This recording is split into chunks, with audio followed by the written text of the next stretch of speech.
تو رشوت نہ لینا، کیونکہ رشوت بیناؤں کو اندھا کر دیتی ہے اور صادقوں کی باتوں کو پلٹ دیتی ہے۔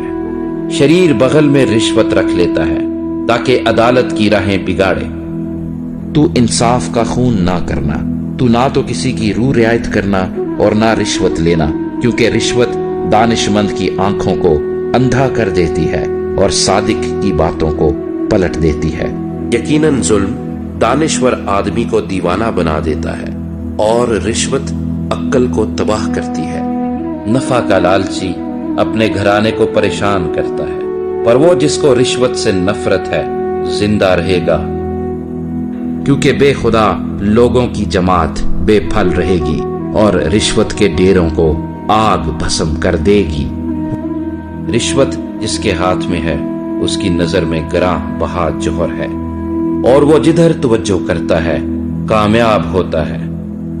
وہ جو اپنا روپیہ سود پر نہیں دیتا اور بے گناہ کے خلاف رشوت نہیں لیتا، ایسے کام کرنے والا کبھی جنبش نہ کھائے گا، کیونکہ خداوند تمہارا خدا الہوں کا الہ، خداوندوں کا خداوند ہے۔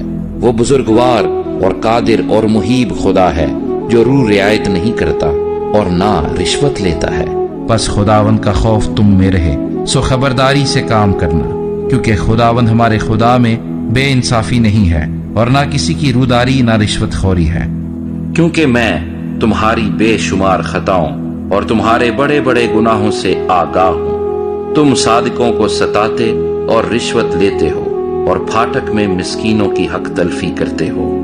تیرے اندر انہوں نے خون ریزی کے لیے رشوت خواری کی، تو نے بیاج اور سود لیا اور ظلم کر کے اپنے پڑوسی کو لوٹا اور مجھے فراموش کیا۔ خداوند خدا فرماتا ہے، ان کے ہاتھ بدی میں پھرتیلے ہیں، حاکم رشوت مانگتا ہے اور قاضی بھی یہی چاہتا ہے، اور بڑے آدمی اپنے دل کی حرص کی باتیں کرتے ہیں اور یوں سازش کرتے ہیں۔ تیرے سردار گردن کش اور چوروں کے ساتھی ہیں، ان میں سے ہر ایک رشوت دوست اور انعام کا طالب ہے۔ وہ یتیموں کا انصاف نہیں کرتے اور بیواؤں کی فریاد ان تک نہیں پہنچتی۔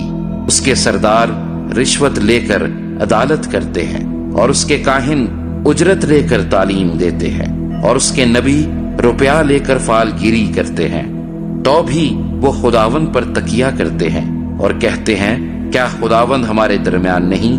بس ہم پر کوئی بلا نہ آئے گی۔ لعنت اس پر جو بے گناہ کو قتل کرنے کے لیے انعام لے، اور سب لوگ کہیں آمین۔ لعنت اس پر جو اس شریعت کی باتوں پر عمل کرنے کے لیے ان پر قائم نہ رہے، اور سب لوگ کہیں آمین۔